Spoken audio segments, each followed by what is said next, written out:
अगर आपकी कुंभ राशि है तो जून 2026 का महीना आपके लिए प्लानिंग का महीना नहीं है। यह महीना आपकी परफॉर्मेंस को एनालाइज करेगा, आपकी क्षमताओं से बढ़कर के जिम्मेदारी देगा। यह इमरजेंसी क्राइसिस मैनेजमेंट का महीना है। इमरजेंसी मतलब आपके लिए समस्याएं किसी भी रूप में बड़े स्तर पर हो सकती हैं। यह समस्याएं आपसे बिल्कुल त्वरित कार्रवाई की मांग करेंगी। देखिए, जब आपके सामने इमरजेंसी आती है तो क्या होता है, सबसे पहले आपको सिचुएशनल एनालिसिस करना होता है। जब आप सिचुएशन एनालिसिस करते हैं तो कई प्रकार के नकारात्मक विचार आपके पास में आते हैं। जून के महीने में आपके लग्न में बैठा हुआ राहु यही सब आपसे करवा रहा है, इल्यूजन्स देगा, भ्रम देगा। तो आपको आपकी बनावटी खतरे और जीवन के वास्तविक खतरे जो आपके सामने आएंगे उनके बीच में अंतर करना सीखना आपके लिए एक वास्तव में चैलेंज होगा।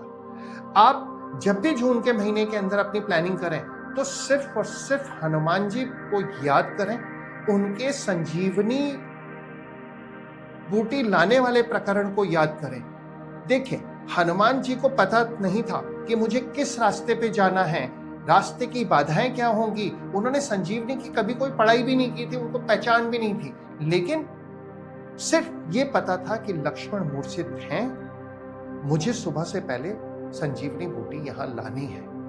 और उन्होंने उस काम को करने का जिम्मेदारी उठाई, यानी कि रिस्पॉन्सिबिलिटी भी खुद ली और आगे चल गए। संजीवनी नहीं पहचान में आई, पूरा पर्वत उठा लाए।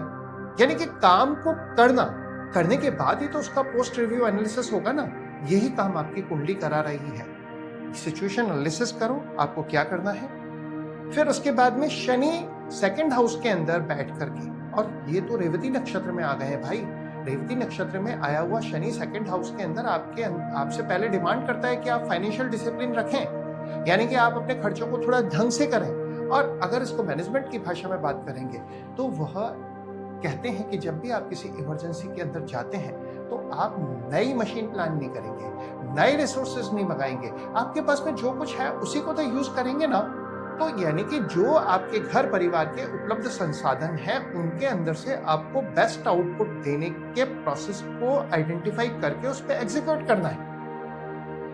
मंगल कहते हैं कि थर्ड हाउस से फोर्थ हाउस में जा रहे हैं, वो कहते हैं कि रैपिड एक्शन लो, त्वरित कार्रवाई करो। यहां पे आपने कछुए की चाल से कोई काम किया या आलसी तरह से ऊँघते हुए किसी प्रकार के काम को किया तो समझ लो धीरे धीरे स्लोली किया हुआ काम तो काम को बिगाड़ना ही है।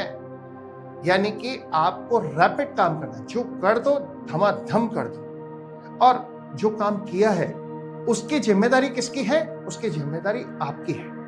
सूर्य आपके कुंडली के अंदर फिफ्थ हाउस के अंदर निर्णायक रिस्पॉन्सिबिलिटी, जिसको कहते हैं रिस्पॉन्सिबिलिटी, कमांड डिसीजंस लेने की प्रेरणा दे रहे हैं। जो भी कुछ है मेरा है। इस समय पे आपको कोई और कंधा नहीं मिलेगा, खराबी भी मेरी है और बुराई भी मेरी है।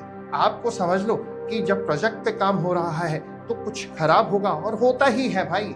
देवताओं ने और असुरों ने भी समुद्र मंथन किया है तो अमृत तो बहुत बाद में निकला है। सबसे पहले तो उसके अंदर से विष निकला था, तो विष कौन पिएगा, शिव पिएंगे। यानी कि विष के लिए कोई दूसरे थोड़ी सब ढूंढोगे। तो आपको नकारात्मक परिस्थितियों की जिम्मेदारी भी खुद ही लेनी होती है।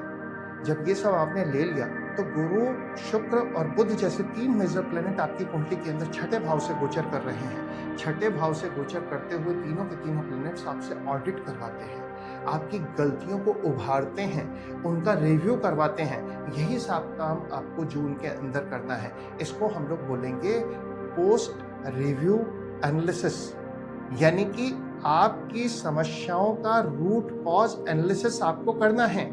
समस्याएं तो जिंदगी में आती रहती हैं भाई, जून में भी आएंगी, थोड़ी ज्यादा बड़ी होकर के आ जाएंगी, लेकिन उन समस्याओं को दूर करने के बाद में उनसे आपने सीखा नहीं ना तो वो बहुत बड़ी समस्या हो गई। तो समस्याएं आती रहेंगी, उनको दूर करना है, लेकिन उसके निदान के बाद में आपको उनसे सीखना भी है। और जून का महीना ये काम आपसे बखूबी करवाएगा। कहीं किसी प्रकार का कोई आपको विवाद हो तो आप मुझसे फोन करके पूछ सकते हैं।